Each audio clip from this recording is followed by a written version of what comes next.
Thank you for your offering this morning. The proceeds will be shared with Family Focus, which you can read more about in the order of service. This is an excerpt from Welcome as a Spiritual Practice by Alex Capitan. I have to editorialize. They are brilliant. Is that okay to editorialize as a worship?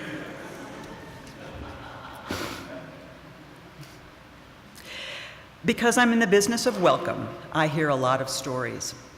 And one story I hear over and over again is, as UUs, we're really good at welcoming people if there's only one thing that's different about them. They'll say, it's okay if I'm gay as long as I'm also white and college educated and able-bodied and monogamous and middle or upper class. It's okay that I'm a person of color as long as everything else about me matches up with the norms and expectations about who we are as UUs. But the more things about me that fall outside the boundary of how we define us, the harder it becomes to experience welcome and belonging.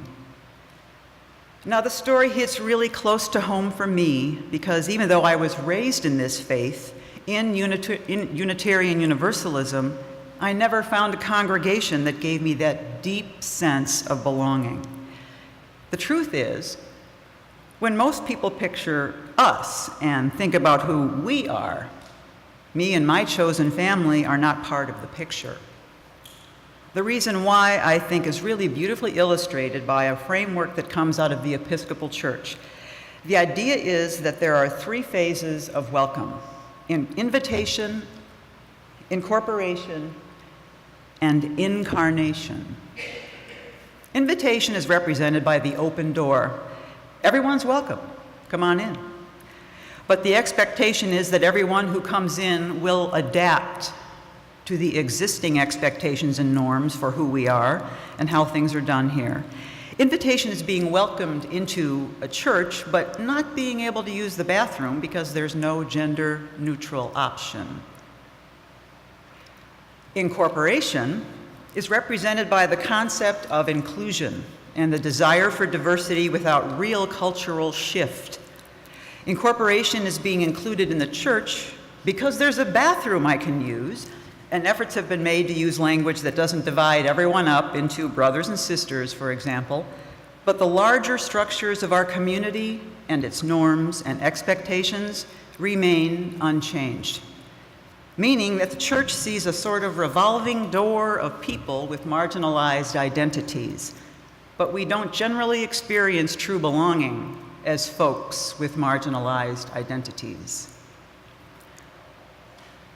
Incarnation is real radical welcome.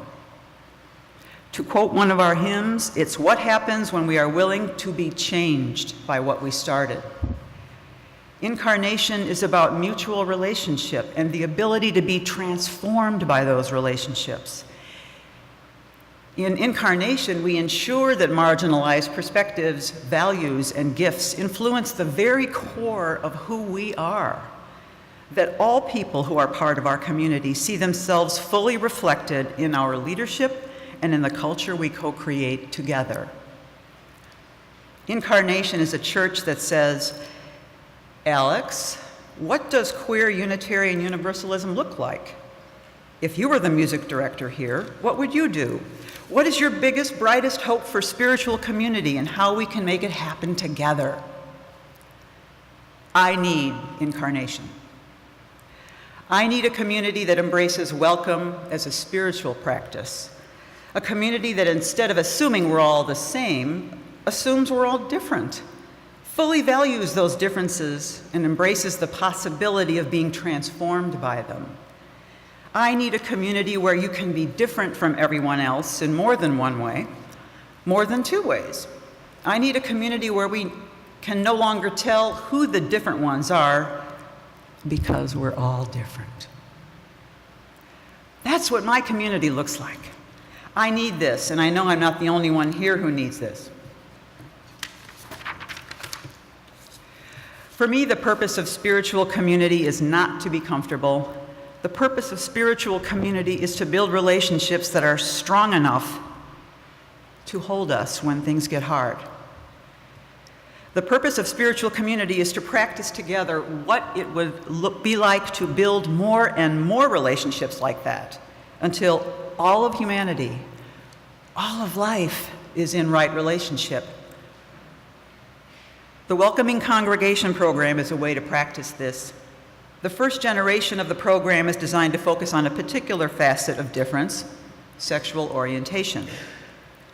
Ultimately, for me, being a welcoming congregation means never stopping until there is no more of us and them. Until the concept of them doesn't exist, because all of life is included in our definition of us. This is a tall order. It's not easy, it's not safe, it's not comfortable, and in order to heal our world, it's necessary. I firmly believe that this is the place where we practice this, because welcome is a spiritual practice. If you hear nothing else this morning, hear this.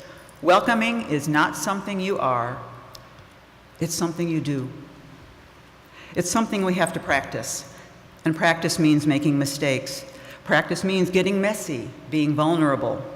Practice means taking risks and trying new, uncomfortable things and getting them wrong, and trying again and again, because our world needs us to, because we need each other to. So what can you do to question the messages that you've been given about who we are? What is the next way that you can expand the circle of inclusion and belonging? I love that word, belonging. What piece of you do you keep quiet about here because you feel like it doesn't quite fit? What can you do to learn and share more about the other differences that already exist here but have stayed hidden beneath expectations about who's here? We are called, as Unitarian Universalists, to be more than simply friendly and good people. We are called to practice welcome and take that practice out into the world.